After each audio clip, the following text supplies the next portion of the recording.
ಬತ್ತಿ ಹಚ್ಚಿನ ಅಲ್ಲಿ ತಾತಾರನ್ನ ಅಲ್ಲಿ ಹೋಗ್ಬಿಟ್ಟು ಇದು ತಗೊಂಬರೋಣ ಡ್ರಾಯಿಂಗ್ ಶೀಟು.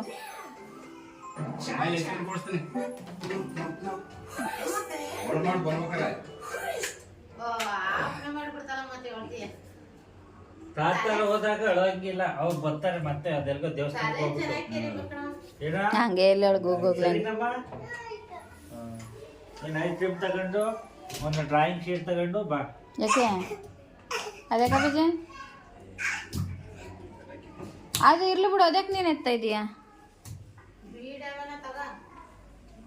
ಬೀಡ್ಯವ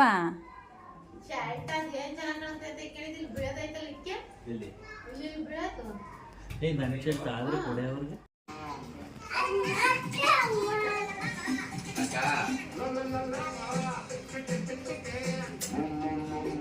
ಏನ್ ತಾತಿ ಅದ್ರಲ್ಲಿ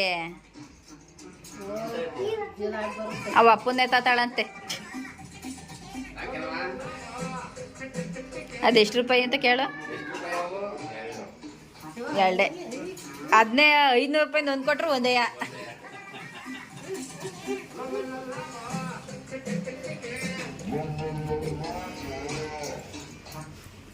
ಏನು ಮಾಡಲ್ಲ, ನಾನು ಹಾಕಿದ್ದೀನಿ. ಎಳ್ನೋ ತತ್ತಿಯ ಅಜ್ಜಿ ಏನು ಬೇಡವಾ? ಎಷ್ಟು ರೂಪಾಯಿಗೆ ತತ್ತಿ ಅಜ್ಜಿನ? 4 ರೂಪಾಯಿಗೆ ತತ್ತಿ. ಅಜ್ಜಿಗೆ ನಿಂತ್ಕೊಂಡು ಫೋಟೋ ಹೊಡಿತೇನೆ. ಈ ಕಡೆಗೆ ನಿಂತ್ಕೊ. ಫೋಟೋ ಹೊಡಿಸ್ಕೊ. ಅಜಿತ ನಿಲ್ಲಿಸ್ಕೊಂಡ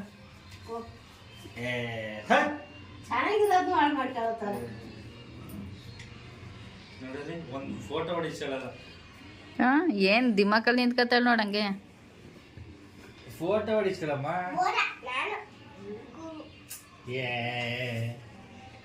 ಅದೇ ಅಜ್ಜಿ ತಕೋಗಿ ನಿಂತ್ಕೋ.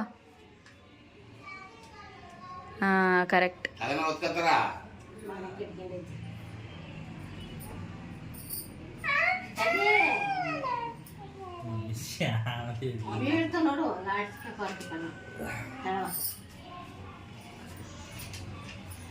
ತಲೆ ಮೇಲಿಂದ ತಗ್ಗಿ ಅದನ್ನು ಬೈಯೋದು ನಿನ್ಗೆ.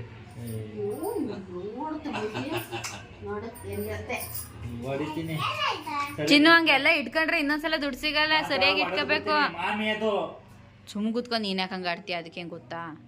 ತಲೆ ಮೇಲೆ ಇಟ್ಕೊಂಡು ನೋಡಲಿ ಒಳ್ಳೆ ಕೋತಿ ತರ ಮುತ್ತಿ ಮಾಡ್ಕೊಳ್ಳೋದ ಬೇಡ ನೋಡು, ಹೊಡಿತೀನಿ. ಎತ್ತಿಟ್ಕೋ ಚಿನ್ನು, ಕೊಡ್ಬೇಡ, ಆಮೇಲೆ ಅಪ್ಪ ಎತ್ಕೊಳ್ಳುತ್ತೆ. ತಡಿ.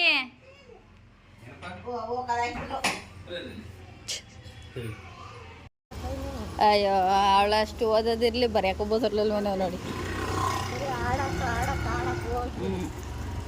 ನಾವೆಲ್ಲ ತಿಂದ್ಬಿಟ್ಟು ಹೋದವ್ರು ರೊಟ್ಟಿ ಗಿಟ್ಟಿ ಇಷ್ಟೊತ್ತಾರು ಮನೆಗೆ ಬರ್ತಿರ್ಲಿಲ್ವೇನೋ. ಅವಾಗ ಕೇಳ್ತಾಳೆ, ನೀನು ಸ್ಕೂಲಿಗೆ ಹೋಗ್ಬೇಕಾರೆ ನಿನ್ನೂ ಹಿಂಗೆ ಕರ್ಕೊಂಡೋಗಕ್ಕೆ ಬರ್ತಿದ್ರಾ? ಹಲೋ ಫ್ರೆಂಡ್ಸ್, ಎಲ್ಲರೂ ಹೇಗಿದ್ದೀರಾ? ನಾನು ತುಂಬ ಚೆನ್ನಾಗಿದ್ದೀನಿ. ತುಂಬ ದಿನಗಳೇ ಆಗಿದೆ ವಿಡಿಯೋನ ಹಾಕಿ. ಸೊ ಯಾವುದೇ ವೀಡಿಯೋಗಳನ್ನ ಕೂಡ ನಾನು ಇವಾಗ ಹೊಸದಾಗಿ ಶೂಟ್ ಮಾಡ್ಕೊಂಡಿಲ್ಲ. ಸೊ ಕೆಲವೊಂದಷ್ಟು ಕೆಲಸ ಇದೆ, ಅದೆಲ್ಲ ಮುಗಿಲಿ ಅಂತ ಹೇಳಿ ಯಾವುದೇ ವೀಡಿಯೋ ಮಾಡೋದಕ್ಕೆ ಇಂಟ್ರೆಸ್ಟ್ ಇಲ್ಲ. ಸೊ ಇವಾಗ ನಾನು ನಾನ್ ವೆಜ್ ಮಾಡ್ತಾಯಿದ್ದೀನಿ. ಹಾಗೆ ಅವರೆಕಾಳು ಸೀಸನ್ ಇರೋದ್ರಿಂದ ಯಾವುದೆಲ್ಲ ವೆರೈಟಿ ಅಡುಗೆಗಳನ್ನ ನಾನು ಈ ಸೀಸನ್ನಲ್ಲಿ ಮಾಡಿದ್ದೀನಿ ಅಂತ ಹೇಳಿ ಚಿಕ್ಕದಾಗಿ ಕ್ಲಿಪ್ಪಿಂಗ್ಸ್ನ ತೊಗೊಂಡಿದ್ದೀನಿ. ಸೊ ಹಾಗೆ ನಿಮ್ಮ ಜೊತೆ ಶೇರ್ ಮಾಡ್ತಾಯಿದ್ದೀನಿ. ನಾನ್ ವೆಜ್ ಮಾಡ್ತಾಯಿದ್ವಿ. ಸೊ ಹಾಗೆ ಸ್ವಲ್ಪ ಹಸಿ ಅವರೆಕಾಳು, ಹಸಿ ತೊಗರಿಕಾಳು, ಹಸಿ ಬಟಾಣಿ ಇತ್ತು ಅಂತ ಅಂದರೆ ಇವಾಗ ಕರಳು ಮತ್ತು ಇದು ಬರುತ್ತಲ್ವ ಚಿಕನಲ್ಲಿ, ಕೆಲವೊಂದಷ್ಟು ಸಾಫ್ಟ್ ಮೆಟೀರಿಯಲ್ಸ್ ಏನಿರುತ್ತೆ ಅದನ್ನು ಹಾಕಿ ಗೊಜ್ಜು ಥರ ಮಾಡ್ತೀವಿ. ಸೊ ಅದ್ರ ಹೆಸ್ರುಗಳಷ್ಟಾಗಿ ನಂಗೆ ಗೊತ್ತಿಲ್ಲ. ಸೊ ಇವಾಗೆಲ್ಲ ತೋರಿಸ್ತೀನಿ. ಮೊಟ್ಟೆ ಅದೆಲ್ಲ ಇರುತ್ತಲ್ಲ, ಕರಳು, ಅದನ್ನೆಲ್ಲ ಚಿಕ್ಕದಾಗಿ ಕಟ್ ಮಾಡಿ ಈ ರೀತಿ ಪಲ್ಯ ಮಾಡ್ಬೋದು. ತುಂಬಾ ಚೆನ್ನಾಗಿರುತ್ತೆ. ನಾನ್ ವೆಜ್ ಅಂತ ಇದನ್ನೆಲ್ಲ ಹಾಕ್ಬಿಟ್ಟು ನಾನು ಪಲ್ಯನ ಮಾಡಿರೋದು. ಸೊ ನೀವು ಕೂಡ ಒಮ್ಮೆ ಟ್ರೈ ಮಾಡಿ. ಎಕ್ಸ್ಟ್ರಾ ಏನು ಮಸಾಲೆ ಹರ್ಕೊಳ್ಳೋ ಹಾಗಿಲ್ಲ. ನಾವು ನಾನ್ ವೆಜ್ ಚಿಕನ್ ಸಾಂಬಾರು ಮಾಡೋದಕ್ಕೆ ಏನೆಲ್ಲ ರುಬ್ಕೊಂಡಿರ್ತೀವಿ ಅದರಲ್ಲೇ ಸ್ವಲ್ಪ ಹಾಕಿದ್ರೆ ಸಾಕು.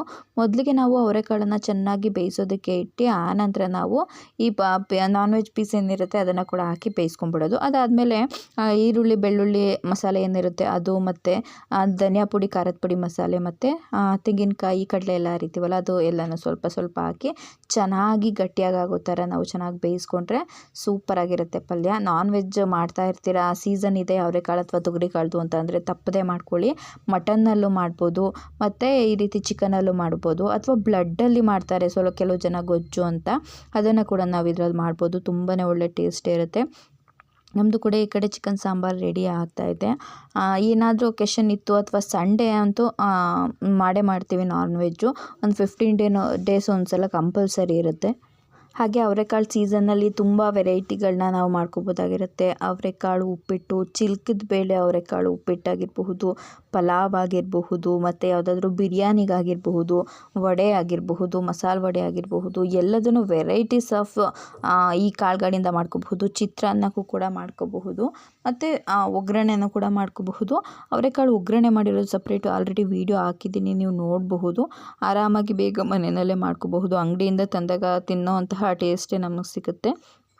ಸೊ ಫೈನಲಾಗಿ ನಮ್ಮದು ಇವತ್ತು ನಾನ್ ವೆಜ್ ಊಟ ಏನಿದೆ ಇದು ಮುಗಿತಾ ಬರ್ತಾ ಇದೆ ಅಡುಗೆ ಎಲ್ಲ. ಸೊ ಒಂದು ಒಳ್ಳೆ ಬ್ಯಾಟಿಂಗ್ನ ಮಾಡೋದು. ನಾನು ಫುಲ್ ವೀಡಿಯೋಗಳನ್ನ ಮಾಡ್ಕೊಂಡಿಲ್ಲ. ಸೊ ನಾನು ಈ ಒಂದು ಸೀಸನ್ನಲ್ಲಿ ಏನೆಲ್ಲ ಮಾಡಿದ್ದೆ ಅಂತ ಹೇಳಿ ತೋರಿಸ್ತಾ ಇದ್ದೀನಿ. ಸೊ ನನ್ನ ಮಗಳಿಗೆ ಈ ಹಸಿ ಕಾಳು ತುಂಬಾ ಇಷ್ಟ ಆಗುತ್ತೆ. ಸೊ ಹಾಗಾಗಿ ನನ್ನ ಹಸ್ಬೆಂಡ್ ಹಾಕಿ ತಿನ್ನಿಸ್ತಾ ಇದ್ದಾರೆ ಅವಳಿಗೆ ನಾನ್ ವೆಜ್ಜು ಇಷ್ಟ ಆಗ್ತಾಯಿಲ್ಲ, ಅದರಲ್ಲಿ ಹಾಕಿರೋದು ಕಾಳು ಇಷ್ಟ ಆಗ್ತಾಯಿದೆ. ಸೊ ಹಾಗಾಗಿ ಚಿಕ್ಕ ಮಕ್ಕಳಿಗೆ ಏನು ತಿನ್ಸೋದಕ್ಕೆ ಹೋದ್ರೂ ಕಷ್ಟ. ಎಸ್ಪೆಷಲಿ ನನ್ನ ಮಗಳಿಗೆ ಚೂಸಿ ಫುಡ್ಡು ಅವಳು, ಅಂದರೆ ಯಾವ್ದು ಬೇಕು ಅದನ್ನು ಎಷ್ಟು ಬೇಕು ಅಷ್ಟೇ ತಿಂತಾಳೆ, ಸ್ವಲ್ಪ ಹೆಚ್ಚಿಗೆ ಕೂಡ ತಿನ್ನೋದಿಲ್ಲ. ಇದು ಬಂದು ನೆಕ್ಸ್ಟ್ ಇನ್ನೊಂದು ಡಿಶ್ಶು, ಇದು ಶಾವಿಗೆ ಮತ್ತು ಕಾಯಿ ರಸ ಹಾಗೆ ಚಿಲ್ಕಿದ ಅವರೆಕಾಳು ಸಾಂಬಾರು ಮಾಡಿದ್ದೀನಿ.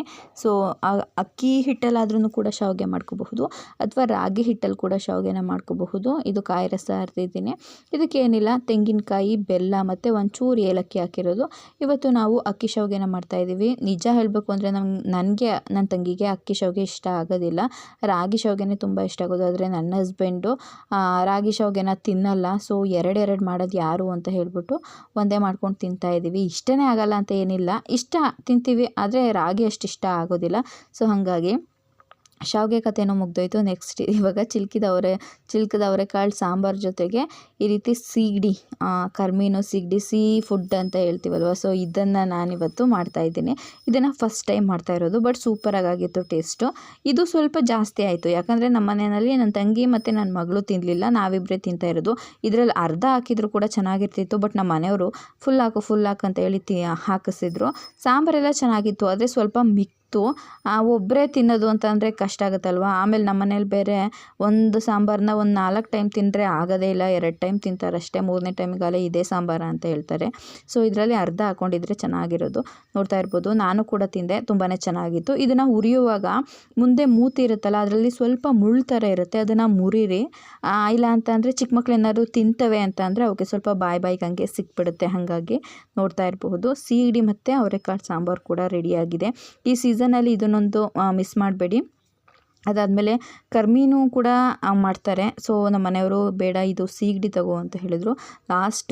ಲಾಸ್ಟ್ ಟೈಮಲ್ಲಿ ಕರ್ಮೀನು ತೊಗೊಂಡು ಬಂದಿದ್ದೆ, ಬಟ್ ಅವಾಗ ನನಗೆ ಅಷ್ಟು ಬರ್ತಾ ಇರಲಿಲ್ಲ ಅಡುಗೆ ಮಾಡೋದಕ್ಕೆ.